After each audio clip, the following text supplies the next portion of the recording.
नमस्कार दोस्तों, मैं ऋचा कुमारी आप लोग का स्वागत करती हूँ अपने चैनल सिनिस्टर सीक्रेट में। आप लोग सपोर्ट कीजिए, हमारे चैनल को लाइक कीजिए, सब्सक्राइब कीजिए, कमेंट कीजिए, बेल आइकन प्रेस कर दीजिए, नोटिफिकेशन जाता रहेगा। आज मैं आप लोगों के लिए एक और नई कहानी के साथ लेकर आई हूँ। आज की कहानी केरल के कन्नूर जिले की है। ये बात 2025 की है। कन्नूर जिले में कल्याण नाम का इलाका है। इसी इलाके के अंजमपुरविट्टिल में रक्षिता का परिवार रहता था। 22 साल की रक्षिता, जिसे लोग दर्शिता के नाम से भी जानते थे, परिवार की मर्जी से उसकी शादी एपी सुभाष से हुई थी और अब उसकी शादी को लगभग 3-4 साल हो गए थे। रक्षिता की शादीशुदा जिंदगी में उसकी 2 साल की बेटी भी थी, जो उसके लिए बहुत खास थी। सुभाष एक मेहनती और साधारण परिवार से था। शादी के कुछ समय बाद ही उसने अपने परिवार की आर्थिक हालत सुधारने के लिए दुबई जाकर बस ड्राइवर की नौकरी करने का फैसला किया। उसकी कमाई से घर का गुजारा चल रहा था। सुभाष विदेश में होने की वजह से ज्यादातर समय अपनी पत्नी और परिवार से दूर ही रहता था। रक्षिता की शादी हो चुकी थी, लेकिन पति के दूर रहने के कारण उसका ज्यादातर समय अकेलेपन में गुजरने लगा। सुभाष साल में कभी कभार ही घर आता था। इसी बीच रक्षिता का मेलजोल अपने ही रिश्तेदार सिद्धराजू से बढ़ने लगा, जो मूल रूप से पेरियापट्टनम कर्नाटक का रहने वाला था। सिद्धराजू उम्र में रक्षिता से थोड़ा बड़ा था और दोनों के परिवार पहले से ही एक दूसरे को जानते थे। यह रिश्ता नया नहीं था, बल्कि लगभग 7 साल से दोनों के बीच प्रेम प्रसंग चल रहा था। लेकिन घरवालों ये रिश्ता मंजूर नहीं था। उसकी शादी सुभाष से कर दी और केरल चली गई। लेकिन सिद्धराजू और रक्षिता की फोन पर बातचीत होती और उन्होंने 23 अगस्त का मिलने का प्लान बनाया। दर्शिता 22 अगस्त की सुबह यह कहकर घर से निकली थी कि वह कर्नाटक के हुनसुर के पास अपने मायके जा रही है। रक्षिता ने ससुराल से मायके जाने के लिए निकली। मैसूर से लगभग 55 किलोमीटर दूर बेलूर नाम की एक जगह है। वहीं बेलूर में SJRS लॉज है। 23 अगस्त 2025 को रक्षिता और सिद्धराजू इसी लॉज में पहुंचे। लॉज में रजिस्टर में उन्होंने खुद को पति पत्नी लिखवाया और अपना ID कार्ड जमा कराकर रूम नंबर 116 में चले गए। करीब 1 घंटे बाद सिद्धराजू कमरे से बाहर आया और खाना लेने के लिए लॉज से बाहर गया। वह रक्षिता को लॉज में ही छोड़कर गया और लगभग 45 मिनट बाद खाना लेकर वापस अपने रूम नंबर 116 में लौट आया। खाना खरीदकर लौटे सिद्धराजू ने थोड़ी देर बाद वापस लॉज के काउंटर पर जाकर कहा कि कमरे का दरवाजा नहीं खुल रहा है और अंदर कोई रिस्पांस नहीं दे रहा। लॉज के स्टाफ ने मास्टर को लेकर रूम नंबर 116 पर पहुंचकर दरवाजा खोला। जैसे ही दरवाजा खोला गया, कमरे का दृश्य सामने आते ही सभी हक्का बक्का रह गए। बेड पर रक्षिता की लाश पड़ी थी। उसका शरीर बाकी हिस्सों में सामान्य था, लेकिन चेहरा पूरी तरह गायब था। ऐसा लगता था जैसे चेहरे पर कोई विस्फोट हुआ हो। गर्दन पर थोड़ी बहुत चोटें भी थीं। कमरे का दृश्य भी बेहद भयावह था। फर्श पर खून बिखरा हुआ था और बेड व दीवारों पर भी खून के निशान थे। पास में उसका मोबाइल पड़ा था। मैनेजर ने पूरे कमरे का हाल देखा और समझ गया कि यह कोई साधारण हादसा नहीं, बल्कि हत्या है। उसने तुरंत पुलिस को बुलाने का फैसला किया। सिद्धराजू लगातार मैनेजर से जिद करता रहा कि वह रक्षिता को अस्पताल ले जाना चाहता है, यह कहते हुए कि शायद मोबाइल चार्जिंग पर था और मोबाइल ब्लास्ट उससे हुआ होगा। लॉज का मैनेजर और स्टाफ लगातार उसे रोकते रहे और कहते रहे कि पुलिस का इंतजार करें। हॉस्पिटल ले जाने की बात किसी ने नहीं सुनी थोड़ी देर बाद पुलिस मौके पर पहुंची और कमरे में दाखिल हुई। जैसे ही पुलिस ने लाश देखी, उनके रोंगटे खड़े हो गए। वे इससे पहले ऐसी स्थिति कभी नहीं देख चुके थे। चेहरा का ऊपरी हिस्सा पूरी तरह गायब था। कमरे में हर जगह खून के छींटे थे, दीवारों पर, फर्श पर, बेड पर। ऐसा लग रहा था कि चेहरे के कई टुकड़े बिखर कर उड़ गए थे। पुलिस भी इस दृश्य को देखकर हैरान थी और उन्हें समझ नहीं आ रहा था कि मामला हादसा है या हत्या। इसी बीच सिद्धराजू लगातार रोते हुए कह रहा था कि वे पति पत्नी हैं। उसका नाम दर्शिता है और वे बेदादुरा गांव से आए हैं। उसने यह भी बताया कि वे वहां एक मंदिर में दर्शन करने आए थे। पुलिस उसकी बातें सुनती रही और लाश को तुरंत अस्पताल ले जाया गया। इतने में फॉरेंसिक टीम को सूचना दे दी गई।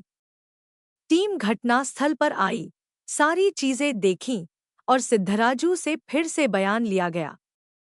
सिद्धराजू कहता रहा कि उसकी पत्नी अक्सर मोबाइल चार्जिंग पर रखते हुए फोन पर बात करती थी। मोबाइल गर्म हो जाता था और हो सकता है कि इससे ही ब्लास्ट हुआ हो, क्योंकि मोबाइल कान के पास होता था। ऐसे कई मामले होते हैं जिनमें चेहरे को ज्यादा नुकसान पहुंचता है।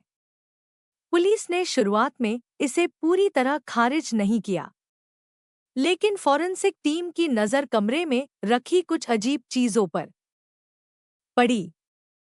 फर्श पर लगभग 2 मीटर लंबा बिजली का तार पड़ा हुआ था। इसके अलावा वहां जिलेटिन के कुछ अंश भी मिले, जो विस्फोटक बनाने में इस्तेमाल होते हैं। फॉरेंसिक टीम सब चीजों का निरीक्षण कर यह समझने की कोशिश कर रही थी कि क्या ब्लास्ट हुआ या नहीं, लेकिन उन्हें यह समझ में नहीं आ रहा था कि अगर मौत धमाके से हुई तो शरीर के बाकी हिस्सों पर कोई नुकसान क्यों नहीं हुआ और सिर्फ चेहरा क्यों गायब हुआ। तफ्तीश के बाद शक का दायरा सीधे सिद्धराजू पर गया, क्योंकि कमरे में कोई और मौजूद नहीं था। उसकी कहानी पुलिस को गले नहीं उतर रही थी कि यह मोबाइल के फटने से हुआ। फॉरेंसिक टीम ने बारीकी से एक एक चीज का निरीक्षण किया। इसके बाद पुलिस ने सिद्धराजू से सख्ती से पूछताछ शुरू की। आखिरकार सिद्धराजू ने सच बताना शुरू किया। उसने कहा कि असल में दर्शिता उसकी पत्नी नहीं थी। उन्होंने कभी शादी नहीं की थी। दर्शिता पहले से ही शादीशुदा थी और उसका एक बच्चा भी था। सिद्धराजू ने बताया कि उनका प्यार शादी से बहुत पहले शुरू हुआ था और वे शादी करना चाहते थे, लेकिन दर्शिता के परिवार वालों ने इसकी अनुमति नहीं दी। शादी होने के बाद दर्शिता केरल चली गई। फिर भी उनके बीच फोन पर बातचीत होती रहती थी। सिद्धराजू और रक्षिता के बीच कई साल से मतभेद चल रहे थे। रक्षिता ने सिद्धराजू को 80,000 रुपए उधार दिए थे और पैसे वापस मांग रही थी। इसके अलावा वह अपने पति के पास दुबई जाने की योजना बना रही थी, जबकि सिद्धराजू उससे शादी करना चाहता था। सिद्धराजू लगातार उसे मनाने की कोशिश करता रहा। सिद्धराजू बेट्टाडपुरा की एक हार्डवेयर दुकान में काम करता था और खदानों में इस्तेमाल होने वाले विस्फोटकों का अनुभव रखता था। उसने पुराने मोबाइल चार्जर की वायरिंग का इस्तेमाल कर एक डिवाइस बनाई और सही मौके की तलाश करता रहा। आखिरकार 23 अगस्त को उसने आखिरी कोशिश करने का फैसला किया। उसने रक्षिता को मंदिर दर्शन के बहाने बाहर जाने के लिए कहा और रास्ते भर उसे शादी के लिए समझाने की कोशिश की, लेकिन रक्षिता अपनी जिद पर अड़ी रही। लॉज में आते ही सिद्धराजू ने रक्षिता को पीटकर बेहोश किया और उसके हाथ पीठ के पीछे रस्सी से बांध दिए। फिर उसने उसके मुंह में इलेक्ट्रिक डेटोनेटर रखा और बिजली का झटका दिया। स्विच ऑन करने के बाद वह कमरे के एक तरफ खड़ा हो गया। विस्फोट के दौरान उसके शरीर और कपड़ों पर खून के छींटे पड़े। इसके बाद उसने अपनी कमीज बदलकर खून धोया और खाना लेने के बहाने बाहर चला गया। पुलिस ने बताया कि आरोपी ने मोबाइल चार्जर में विस्फोट करके रक्षिता की जान लेने की कोशिश की। होटल के कर्मचारियों ने कहा कि उन्होंने इलेक्ट्रिक डेटोनेटर के फटने की आवाज नहीं सुनी, लेकिन उन्होंने सिद्धराजू के व्यवहार पर शक जताया। इसी कारण पुलिस को तुरंत सूचित किया गया। सिद्धराजू ने यह प्लान बहुत सोच समझकर बनाया था, ताकि कोई उसे पकड़ न पाए और सब कुछ उसके हिसाब से हो। लेकिन पुलिस ने मौके पर पहुंचकर और फॉरेंसिक टीम की मदद से चीजों को बड़े ध्यान से देखा, और फॉरेंसिक टीम की बारीकी ने उसे पकड़ने में मदद की। आखिरकार सच्चाई सामने आई और सिद्धराजू पर हत्या का मामला दर्ज कर उसे कोर्ट में पेश किया गया।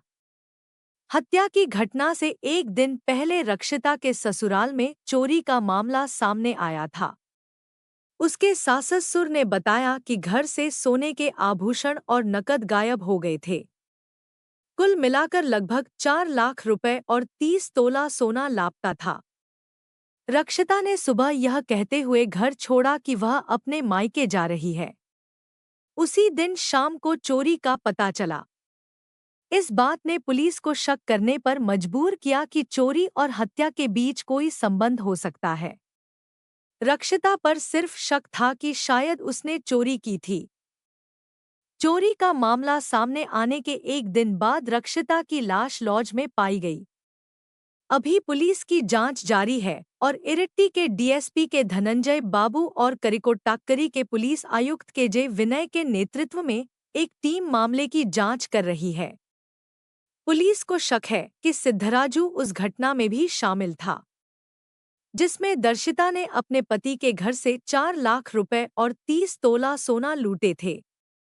केरल पुलिस इस मामले में उसे हिरासत में लेने की कोशिश कर रही है। इस घटना से हमें यह सीख मिलती है कि अव्यवस्थित रिश्ते और जिद, पैसे या लालच जैसी चीजें इंसान को खतरनाक कदम उठाने पर मजबूर कर सकती हैं। साथ ही यह भी दिखाता है कि छोटे झगड़े, मनमुटाव और अविश्वास कभी-कभी गंभीर अपराध का कारण बन सकते हैं।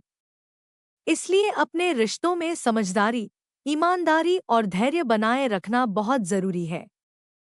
पुलिस और फॉरेंसिक टीम की मेहनत से यह भी पता चलता है कि कानून हमेशा सच को सामने लाता है और किसी भी अपराध को छिपाया नहीं जा सकता। किसी भी समस्या का समाधान हिंसा या अपराध नहीं हो सकता। समझदारी, संवाद और कानून का पालन एक सुरक्षित और सही रास्ता है। अवैध रोमांस, गुप्त संबंध और उधार पैसों के विवाद से हिंसा का जोखिम बढ़ता है।